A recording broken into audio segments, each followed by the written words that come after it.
L'app mobile est enfin sortie! Wouhou! Bonjour à toutes et à tous, j'espère que vous allez bien. Heu, ouais, comme vous le pouvez le comprendre, l'application sur Android est sortie. Je m'attendais pas à ce que ça soit aussi rapide, je vais pas vous le cacher. Bah, surtout en fait quand on voit les politiques, de Google disant que voilà, il faut avoir, on va dire, tout le nombre de personnes qui puissent, tester et cetera, que ça soit pendant au moins 2 semaines et que là, en l'espace, bah, au final, ça a pris même pas une semaine. C'est fou, c'est c'est fou, au moins c'est fait, c'est déployé. L'application donc sur Android, uniquement sur Android, est sortie. Vous pouvez en bénéficier dès maintenant. Si vous allez, sur, Google Play, vous cherchez Guinness Store, vous allez la trouver et le lien, bien évidemment, sera en description, histoire que vous puissiez, la trouver, facilement. Aussi, bah, du coup, bah, en fait, parlons un petit peu de cette application mobile. Donc, qu'est-ce qu'elle a de particulier? Donc, bah, forcément, c'est une application mobile, du coup, ça, facilite un petit peu, les choses quand vous êtes sur téléphone. On va pas se cacher que si vous êtes au niveau d'un navigateur, quand vous voulez utiliser l'application, il y a, bah, en fait, tous les appels réseau qui vont se faire. Il y a un cache qui est dans le navigateur, mais ce cache peut se vider au bout d'un certain temps si vous fermez l'application, et cetera. Donc, forcément, dès que vous voulez accéder à certaines choses, il y a plein d'appels réseau qui se font. Si vous êtes sur l'application mobile, il y a un cache directement dans l'application mobile et du coup, ça limite ce genre d'appel. Donc, si vous avez une connexion internet limitée, ça permet de limiter justement, ce nombre d'appels, ce qui est plutôt important. Après, si vous prenez l'abonnement, vous pouvez carrément accéder au mode hors ligne. Ça veut dire que même si vous n'avez aucune connexion internet, vous pouvez accéder à vos données. Vous pouvez accéder à l'application, vous pouvez faire des modifications, vous pouvez, bah, justement voir tout ce qui se passe, gérer votre voyage, gérer votre budget et ainsi de suite. Quelque chose qui forcément est très intéressant, qui est une vraie plus-value par rapport justement à toutes les autres features, tous les autres petits trucs qui sont déjà présents dans, les abonnements. Et puis, bah, forcément, vous le constaterez, il y a des pubs. Bien évidemment, il y a des pubs.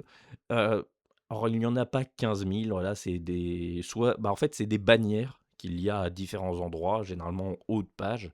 Il y a une pub, native, donc une pub un peu plus grande, qui est sur la page d'accueil entre les voyages, on va dire qui sont on va dire les voyages futurs et les voyages passés. Ce n'est pas saturé de pub, l'idée c'est que, voilà, on ne vienne pas briser votre expérience, briser votre utilisation de l'application juste parce que vous ne payez pas.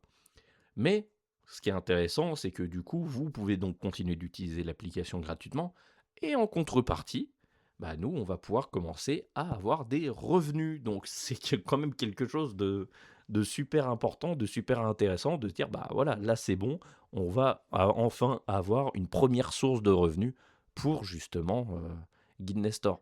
Et là où justement cette source de revenus peut être intéressante, bah, c'est pour la partie iOS. Forcément, vous pouvez vous demander, mais pourquoi l'application n'est pas sortie sur iOS? Parce que justement, si vous ne le savez pas, on utilise Flutter comme technologie qui permet de faire du cross-device, donc de faire de l'Android, du iOS, du web.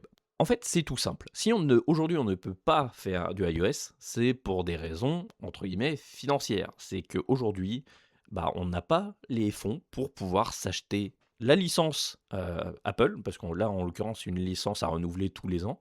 On n'a pas les fonds pour s'acheter un Mac, parce qu'il faut un Mac pour être capable de travailler sur une application iOS, et il faut un iPhone. Bon, alors ça, un iPhone, on en a déjà un, donc ça c'est correct.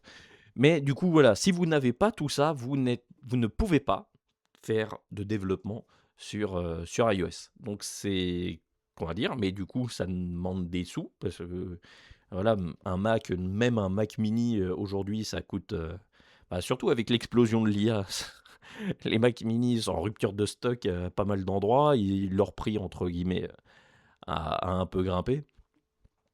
Du coup, voilà, ça demande des sous, ça demande un peu de sous cette histoire. Puis bah, pareil pour gérer les frais de licence de développement Apple. Donc c'est pour ça qu'on est parti sur Android d'abord, où là tu as juste un frais fixe de 25 pièces, tout le reste est entre guillemets gratuit, voilà, les émulateurs, bah voilà, après on va dire on a des téléphones Android donc ça facilite les choses. Donc voilà, globalement c'est l'idée, c'est pour ça qu'on est parti sur Android, parce que c'était beaucoup plus simple, beaucoup moins cher, parce qu'on n'avait pas ce qu'il fallait pour pouvoir travailler sur l'application iOS. Mais bah, justement, on espère sincèrement que l'application va pouvoir tourner, que justement elle va générer des revenus, et qu'avec justement ces revenus, bah, on va pouvoir se dire, ok, là c'est bon, même si on n'a pas les fonds là tout de suite, avec les revenus qui vont être apportés par l'application Android, bah, du coup on va être capable d'aller chercher, entre guillemets, de se rembourser l'achat de matériel pour l'application iOS. Donc voilà, globalement c'est l'idée. L'application, encore une fois, est sortie, elle est gratuite. Voilà. En fait, c'est la même chose que ce que vous avez sur web, bien évidemment, mais avec les petites choses supplémentaires que je vous ai mentionnées. Donc voilà, c'est tout. Donc c'est une belle étape, une belle étape de notre côté, bien évidemment. Au fur et à mesure du temps, il y aura de plus en plus de choses qui seront faites sur l'application mobile par rapport à l'application web pour justement inciter les gens à utiliser l'application mobile, mais aussi pour capitaliser sur certaines fonctionnalités qu'on a sur les mobiles qu'on n'a pas, bien évidemment, sur un ordinateur. Mais bon, ça, je vous tiendrai au courant et vous aurez un peu justement tous les prochains insights par rapport à tout ça dans les prochains épisodes. En tout cas, c'est tout pour aujourd'hui. J'espère que voilà, ce petit update vous aura plu par rapport à l'application mobile. Bien évidemment, on va se tenir au courant dans les prochaines semaines de tout ça. En attendant, prenez soin de vous. Tchuss.